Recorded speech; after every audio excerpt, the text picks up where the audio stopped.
सभी को जय मसीह की। आज मैं आपके समक्ष उपस्थित होकर विलियम कैरी की जीवन की कुछ श्रेष्ठ घटनाओं के बारे में बताने जा रही हूँ। विलियम कैरी का जन्म 17 अगस्त 1761 को हुआ था। वे पांचों भाइयों में से सबसे बड़े भाई थे। वे बहुत ही गरीब परिवार से थे। उनके माता पिता बुनाई का काम करते थे। कुछ समय बाद विलियम कैरी के पिता की नौकरी एक चर्च में लग गई और वे टीचर भी थे, जिस कारण विलियम कैरी बहुत सारी किताबें पढ़ा करते थे। उनको शुरू से ही पढ़ने का बहुत शौक था, तो उनकी माता को उन्हें ज़बरदस्ती सुला देना पड़ता था, क्योंकि यदि वे किताब को शुरू करते थे तो जब तक वे पूरी किताब पढ़ नहीं लेते थे तब तक वे सोते नहीं थे। मात्र 11 साल की उम्र में ही वे लैटिन भाषा सीख चुके थे। 14 साल की उम्र में विलियम कैरी एक जूते की शॉप में काम करते थे। उनके बॉस निकोलस जो कि बहुत ही नेक आदमी थे, वे उनको पढ़ने के लिए प्रोत्साहित करते थे, जिसका परिणाम उनके 16 साल के जीवन में दिखा, जब वे 4 बड़ी भाषाएं सीख चुके थे, जैसे लैटिन, हिब्रू, ग्रीक और इंग्लिश तो उन्हें आती ही थी। वे बिना पढ़े लिखे एक बहुत ज्ञानी जवान बन चुके थे। 17 साल की उम्र में चर्च ऑफ इंग्लैंड में वे परमेश्वर को पूरी रीति से अपना लेते हैं। 20 साल की उम्र में उनका शादी हो जाता है। गरीबी के कारण वे अपनी पहली बच्ची को बचा नहीं पाते हैं, जिसका नाम एन था। 18 महीनों के अंदर ही उनकी बच्ची एन की मृत्यु हो जाती है। उसके बाद कुछ समय के बाद विलियम कैरी के और 3 बच्चे हुए। उन 3 बच्चों में से आखिरी वाली वापस मर गई, जिस कारण उनकी पत्नी अपना जीवन निराशा और हताशा में बिताने लगी। कुछ समय बाद परमेश्वर ने विलियम कैरी से बात किया।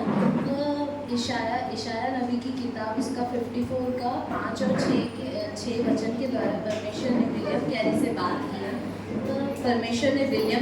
बात किया। तो वे अपना दर्शन सभी को जाकर बताने लगे कि हमें दूसरे देशों में भी मिशनरी भेजनी चाहिए, पर किसी ने उनकी बात को इतना सीरियसली नहीं लिया। फिर वे अपने दर्शनों को एक कागज़ में लिखना शुरू किए, और दूसरी बार जब परमेश्वर ने वापस विलियम कैरी से बात किया तो वचन कुछ इस प्रकार था कि जाओ, जाति जाति के लोगों को अपना चेले बनाओ और उन्हें पिता, पुत्र, पवित्र आत्मा के नाम से बपतिस्मा दो। ये बात विलियम कैरी अपना दर्शन सबको बताने लगी कि हमें और भी देशों में मिशनरीज भेजनी चाहिए, और सबने उनकी हाँ में हामी मिलाई, और इतिहास में पहली बार एक यूरोपियन मिशनरी सिस्टम बना। उसके बाद कुछ समय बाद वे अपने दोस्त डॉक्टर जॉन थॉमस से मिलते हैं। डॉक्टर जॉन थॉमस पहले ही भारत आ चुके हैं। वे विलियम कैरी को बताते हैं कि बाइबल कई सारी भाषाओं में पब्लिश नहीं है, जैसे बंगाली, कर्नाटका और कई सारी भाषाओं में बाइबल पब्लिश नहीं है। तो ये बात विलियम कैरी को बहुत भा गई थी।